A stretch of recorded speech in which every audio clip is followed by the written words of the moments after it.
오늘장을 미리 준비하고 계신 투자자분들께 모두 바치겠습니다. 오늘장에서 해당 산업과 이슈를 가장 잘 반영해줄 4종목 선별해보고요. 그 안에서도 원픽 종목 제시해드리는 오늘의 투자 두 분과 함께 할게요. 김병수 PB 그리고 김지훈 대표와 함께하겠습니다. 어서 오세요. 자, 밤사이 뉴욕 증시도 기분 좋게 상승을 해줬고 마이크로소프트, 메타 같은 빅테크주들이 오늘도 또 힘을 내주면서 오늘 국내 증시 또 한 번 기대해 봄직한 상황인데요. 자, 그럼 김병수 PB님이 바라보고 계시는 오늘장 4종목, 이 종목은 꼭 보자. 어떤 종목 가지고 오셨어요? 네, 우선 현대글로비스를 먼저 좀 말씀을 드려보겠습니다. 주가가 좀 많이 오르는 모습을 보이고 있는데 단순히 운송업체일 뿐만 아니라 그룹, 현대차 그룹 내에서 비철금속 거래를 담당하고 있다라고 알려져 있습니다.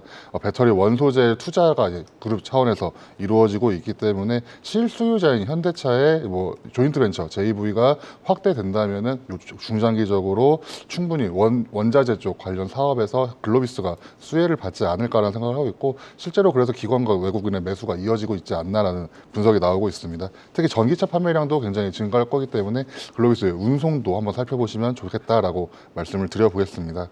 다음은 반도체 쪽 살펴보시면 좋을 것 같은데, 아시다시피 굉장히 엔비디아가 1조 클럽까지 들어가게 되면서 주가 AI 반도체 쪽 지금 상승이 심상치가 않습니다. 우선 한미 반도체를 조금 말씀을 드려보려고 하는데, 한미 반도체 같은 경우에는 아시다시피 HMB라고 표현되고 있는 관심을 많이 받는 종목 중에 하나입니다. 이번에 좀 주가가 많이 오른 이유 중에 하나가 대만과 싱가포르 업체에서 수주가 이어지고 있다라는 이야기가 나와 있는데, 대만의 유니마이크론 테크놀로지와 싱가포르의 인피니언 테크놀로지라는 회사에서 반도체 제조용 장비를 수주했다라는 공시가 나왔습니다. 계약 금액은 12억, 14억에 좀 불과하지만 아시아 시장에서 한미 반도체 수출이 시작하고 있다라는 이야기가 나오고 있고, 다음으로는 대덕전자도 한번 살펴보시면 좋을 것 같습니다. 방금 말씀드린 것처럼 AI 반도체 쪽 시장이 굉장히 크기 때문에, 특히 AI 반도체 쪽 시장이 커지게 된다면은 그래픽 처리 장치라고 표현되는 GPU 쪽 수요가 폭발적으로 늘 것이다. 그리고 이것에 대해서 90% 이상의 시장 점유율을 차지하고 있는 엔비디아에 관련된 수혜주들을 살펴보실 필요가 있는데, 특히 대덕전자 같은 경우에는 전장용 반도체 기판 FCBGA라고 표현이 되고 있는 이 전장용 반도체 기판에 대한 어떻게 보면 좀 강한 시장 점유율이 있습니다. 그렇기 때문에 매출액도 올해 3천억으로 증가해서 지난해 비해서 한 15%가량 증가할 것이라는 전망이 있고, 내년에는 거의 4천억 가까이로 증가하게 되면서 28%가량 증가한다는 전망도 있기 때문에 FCBGA 업종들 살펴보시면 좋겠고, 그중에서 대덕전자를 먼저 살펴보실 필요가 있지 않나라고 생각을 하고 있습니다. 마지막은 현대로템이라는 종목을 다시 한번 살펴보시면 좋을 것 같은데, 올해 초에 방산수주가 계속 이어지게 되면서 4만 원대까지 오르는 모습을 보였습니다. 현대로템 같은 경우에는 방산이 밀고 철도가 끈다라는 이야기가 있을 정도로 투트랙 전략을 굉장히 잘하고 있는데, 좀 주목해 보실 필요가 있는 게, 방산, 폴란드 쪽으로 수출이 이어지게 되면서 K2 전차에 대한 납품, 그리고 이집트 쪽 철도 양이 있는데, 이런 수주로 받은 이런 금액들을 지금 채권 상환에 쓰고 있다는 이야기가 나오고 있습니다. 재무 건전성에도 주목하고 있다는 이야기가 나오고 있기 때문에 올해가 지나가는 3분기, 4분기가 지나가는 시점에서 하반기 쪽에서 현대로템의 재무 건전성도 살펴보실 필요가 있다라고 요약을 좀 드려보고 싶습니다. 네, 알겠습니다. 이번 주 현대글로비스에 대한 언급이 자주 나와서 현대글로비스에 대해서 한번 질문을 드려보고 싶습니다. 지금 실적만 보면은 21년부터 7개 분기 연속 사상 최고치를 경신하고 있는데, 사실 현대글로비스는 이 지배구조 개편 이슈가 핵심인 것 같아요. 지배구조 개편 이슈가 나올 때마다 최대 수혜주 아니면 피해주로 또 언급이 되고 있거든요.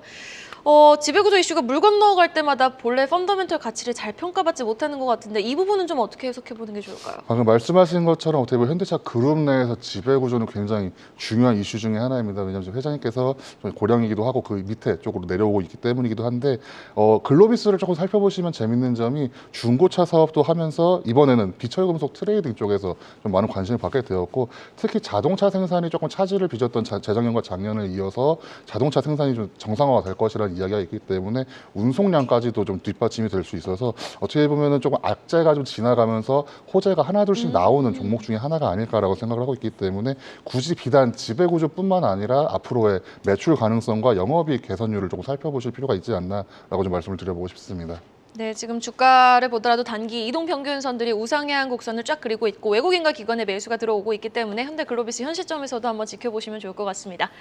자, 이어서 김지훈 대표님의 네 종목 들어보도록 하겠습니다. 워낙 또 매일 나오시는 분이라서 항상 좀 고민이 많이 되실 것 같아요.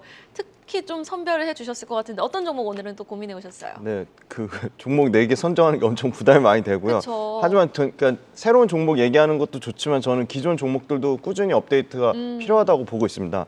네, 첫 번째 종목은 제가 엔간에서는 제약회사를 제약회사 접근 상당히 어렵게 보고 있는데요.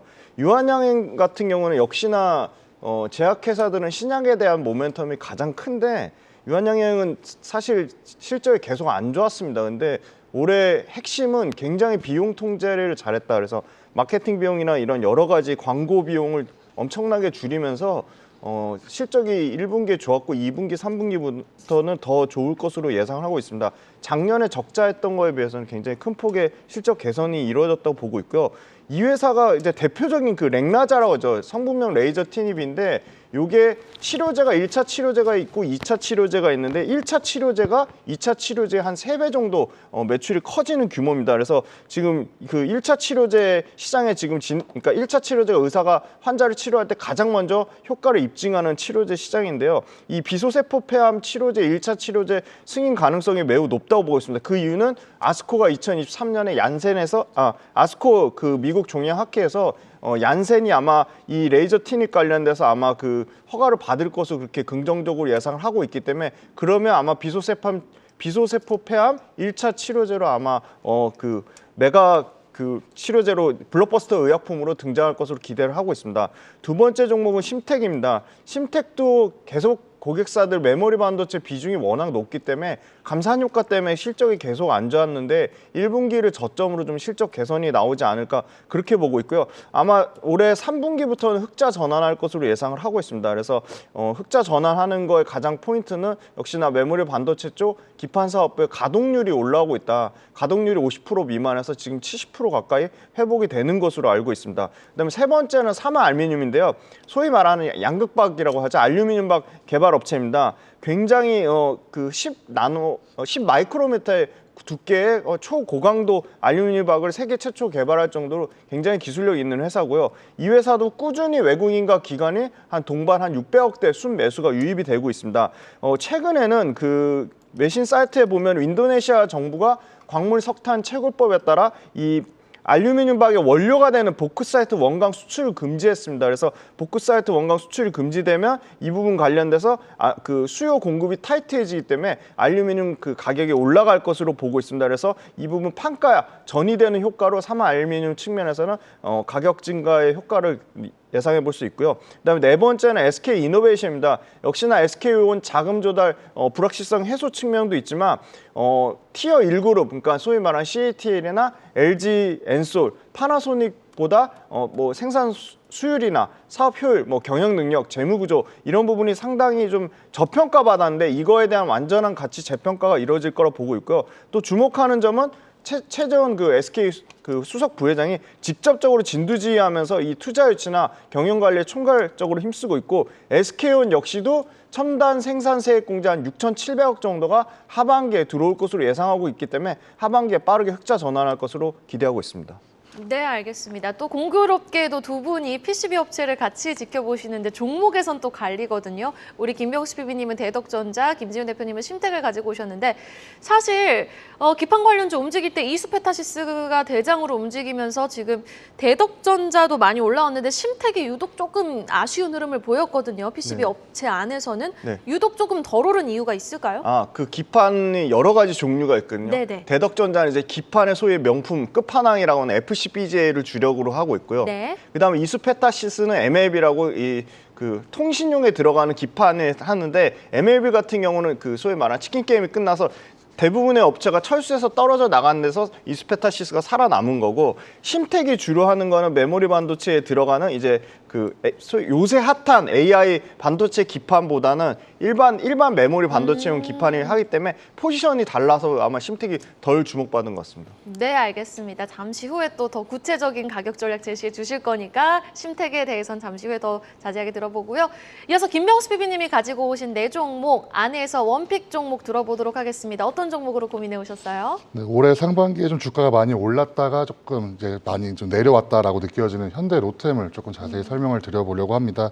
현대 로템 같은 경우에는 지하철, 이제 저희가 트램이라고 표현하죠. 이런 열차를 만들게 되고 추가적으로 K2 전차로 표현되는 탱크도 만드는 회사다라고 알려져 있는데 이번에 친환경 수소 트램을 공개하면서 뭐 시속 370km의 꿈의 열차를 만든다라는 게 부산에서 이번에 공개가 됐습니다. 추가적으로 이집트 지하철은 320량 규모의 이제 4.6억 달러 계약이 체결됐다라는 이야기가 나오고 있어서 아프리카 쪽 또 신생 업체, 신생 국가들의 또는 이제 발전하는 국가들의 이제 어떻게 보면은 좀 빠르게 성장할 때 지하철 수요가 증가할 수 있지 않을까라는 이야기가 나오고 있고 결국에 살펴보셔야 될 거는 K2 전차의 향방이라고 생각하고 있습니다. 폴란드에 공급이 시작되고 있어서 현지 생산까지도 이어질 수가 있기 때문에 앞으로 좀 보실 필요가 있고 특히 올해 말에 도래될 채권이 대략 한 750억 정도의 규모라고 알려져 있습니다. 하지만 이것을 현금 상환할 예정이다라고 이야기가 나오고 있기 때문에 보유하고 있는 채권을 현금 상환하게 되면서 재무 건전성에 대한 이런 재고를 노력하고 있다라는 이야기가 나오고 있어서 앞으로도 현대 로템이 조금 주가가 무거웠지만 조금 이제는 변동성이 좀 있지 않을까라는 이야기가 나오고 있고 또 재밌는 레포트가 나왔습니다. K2 전차에 대한 수익성 이런 영업 수익률 같은 경우에는 기밀 사항입니다. 왜냐하면 무기이기 때문에 하지만 지난 4분기에 10대를 수출하게 되었는데 영업이익이 대략 한 500억 원이 찍혔다고 나와 있습니다. 영업이익률을 한 27.5% 정도로 예측하는 이런 레포트가 함께 나오게 됐는데 올해 2분기에 총 12대의 K2 전차가 납품이 되었습니다. 그렇기 때문에 영업이익이 800억 원 이상이 나올 것이라는 레포트의 근거를 한번 추정하는 이야기를 나오게 본다면은 지금까지 기존의 컨센서스였던 한 670억 원 정도의 영업이익을 상회할 것이다라는 이야기가 나오고 있어서 현대로템 같은 경우에는 한 4만 원대까지 쭉 올랐다가 지금 조금 약간 지지부진한 모습을 보이고 있습니다. 하지만 지금 당장 기관에서 순매수가 충분히 이어지고 있기 때문에 지금 정도에 들어갈 수 있다면 현대로템을 다시 한번 살펴보시기에는 좀 좋은 자리이지 않을까라 생각하고 있고 목표가라고 표현하기보다는 1차적으로 적어도 한 38,000원 선까지는 2분기에 실적이 굉장히 좋게 나올 거라는 추정한 리포트를 근거로 얘기한다면은 한 38,000원 선까지는 1차적인 목표가로 살펴보시면 좋을 것 같고 아래쪽으로 한 3만 원 정도까지 열어두시고 분할 매수로 접근한다면은 하반기에 현대로템에 대한 실적에 대한 그 주가 상승을 좀 기대할 수 있지 않을까라고 생각하고 있습니다. 네, 현대로템의 실적이 1분기에는 좀 한풀 꺾이는 모습이 아닌가 싶었는데 일단 뭐 예상보다 더 많은 돈을 받을 수 있고 이익단에서도 지금 훨씬 더 상회할 것이라는 리포트가 나온 만큼 목표가는 지금 38,000원 잡아주셨죠. 그리고 매수가는 현재가 잡아주셨고 손절가는 3만 원 라인 좀 잘 지켜보시면서 대응해 보시면 좋겠습니다. 자, 현대로템을 또 가지고 오셨는데 현대로템은 방산뿐만 아니라 뭐 수소 트램 같은 모멘텀도 있지 않습니까? 그럼 다른 방산주들은 좀 어떻게 보세요?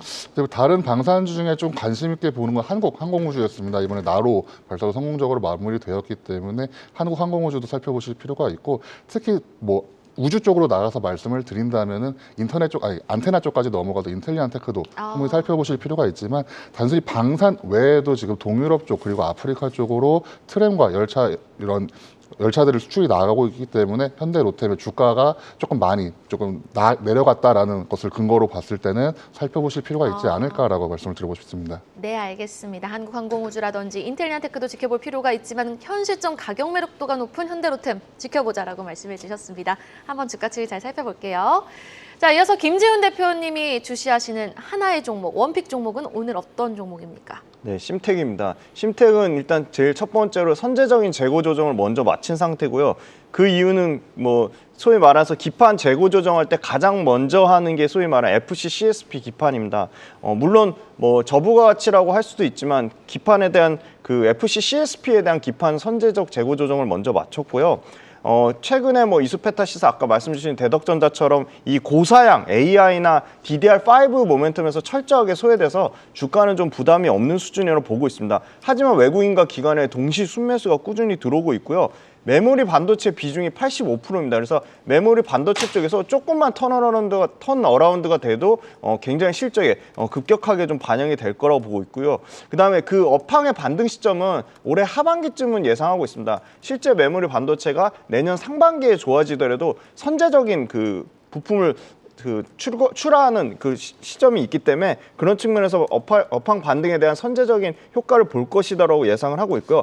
메모리 반도체 관련돼서 기판이 계속 고다층화되고 있고 대면적화되고 있기 때문에 이에 대한 수혜를 충분히 심텍은 누릴 수 있다고 보고 있습니다. 기판사업부에서 역시나 비중이 큰 스마트폰 메모리하고 그다음에 AP 시스템 반도체, 비메모리 반도체 쪽에서도 매출이 조금 비중이 확대될 거라고 보고 있기 때문에 올해는 하반기가 되면 흑자 전환하면서 내년에 큰 폭으로 영업이 개선되는데 아마 소위 말하는 그 기판 쪽에서 한 12%까지 영업이익률이 회복될 것으로 예상하고 있습니다. 그래서 저는 가격적으로는 여기서 한 뭐 5에서 한 8% 정도 조정이 나면 좀 부담스러운 가격은 아니다라고 보고 있습니다. 네, 알겠습니다. 심텍 일단 FPCB, PCB 업체들이 모두 오를 때 좀 가장 덜 올랐다라는 부분을 주목해 보면서 하반기까지 긍정적으로 지켜보자라고 말씀해 주셨습니다. 여기서 SK이노베이션에 대해서 또 질문을 드려보고 싶어요. 네 종목 안에 SK이노베이션을 다시 한번 또 우리 김지훈 대표님은 가지고 오셨단 말이죠. 2차 전지 관련해서 지금 말이 많습니다. 뭐 JP모건도 코스피 목표치를 상향 조정하면서도 2차 전지는 좀 너무 과열 구간에 있다라고 말을 하기도 하고 공매도 타깃이 좀 집중되어 있는 모습을 보이기도 하는데 SK이노베이션을 다시 한번 가지고 나오신 이유가 어디에 있을까요?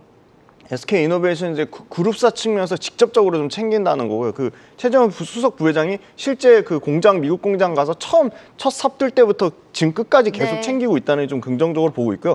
SK이노베이션의 그 SKO는 여전히 적자거든요. 그래서 올해 아마 하반기에 흑자 전환되면서 실제로 MBK 파트너스로부터 자금 조달까지 한 부분, 그다음에 SK이노베이션이 직접 2조 넘게 자금 조달한 부분이 실제 SK온이 앞으로 이제 흑자 전환하면서 실적 턴어라운드가 되면 그거에 대한 사업 가치는 지금 못해도 최소 30조 이상을 보고 있는데 그 부분이 지금 SK이노베이션 주가에는 완전히 저는 반영이 안 돼 있다고 보고 있습니다. 네, 알겠습니다. 배터리 3사 안에서도 유독 좀 덜 오른 SK이노베이션까지 추가 상승 여력 진단해 주셨으니까요. 한번 지켜보도록 하겠습니다.